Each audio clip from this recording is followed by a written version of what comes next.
Hi guys! Welcome back po sa ating YouTube channel. Ngayon naman sa video natin ay share ko naman sa inyo kung paano mag-install ng PVC ball bulb sa ating PE pipe.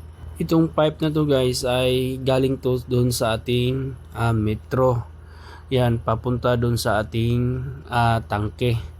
So yan yung peeling. So ang ano kasi dito guys ay walang naka-install na PVC ball bulb. Kaya installan natin ng PVC ball bulb para may saraduhan yung peeling ng tangke. Mga gamit na kailangan natin dito ay threaded type na PVC ball bulb, 1/2 yung sukat. Tapos dalawang PE na male adapter, 1/2 din. At pipe cutter at saka yung teflon. So yan yung mga gamit na kailangan natin. So ngayon ay umpisa na natin guys. Putulin lang natin yung PE pipe gamit yung ating pipe cutter. Pagkatapos nating maputol ay lagyan natin ng teflon yung ating male adapter. At pagkatapos nating malagyan ay iti-thread natin yan doon sa ating PVC ball bulb. At pagkatapos nating ma-thread yung isa ay yung isa namang male adapter na PE ay lalagyan rin natin ng teflon at pagkatapos ay iti-thread din natin. Tapos na nating ma-thread yung dalawang male adapter. Ngayon ay bubuksan na natin yung male adapter. So yan yung nasa loob ng ating male adapter. So yung kulay puti na yan ay yan yung kakapit doon sa ating pipe pagka hinihigpitan natin. Tapos mayroong o-ring at saka yung isang bilog na kulay itim. So yan yung magtutulak din nung ating gasket. So ngayon ay kakabit na natin. So una ay yung ating pinakalak dun sa ating male adapter, yung may thread.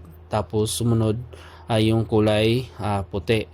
So yan yung kakapit dun sa ating pipe. Sumunod naman ay yung kulay itim.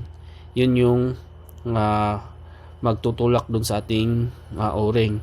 At panghuli yung gasket. So yan yung pagka kabit ng ating parts sa ating male adapter. Tapos yan ikakabit na natin. So ipasok lang natin yan, tapos tulak at saka kailangan guys nakapit talaga yung o-ring or yung ating gasket para hindi magkaroon ng leaking. So ngayon ay higpitan na natin. So yan. So yung paghigpit naman guys ay tamang-tama lang. Hindi masyadong mahigpit kasi meron namang o-ring na nakalagay dyan. So kung paano natin kinabit nung sa una, so ganun din yung pagkakabit dun sa kabilang side. So yan, mahaba yung ating pipe. So kailangan lang natin bawasan para ma-insakto dun sa ating male adapter. So yan, so gagamit tayo dito ng pipe cutter para maputol yung ating pipe. So ganyan lang guys kung paano natin kinabit dun sa una, ganun din yung pagkakabit natin dun sa kabilang side. So yan guys, tapos na nating ma-install yung ating PVC ball bulb. So ganyan lang kung paano mag-install.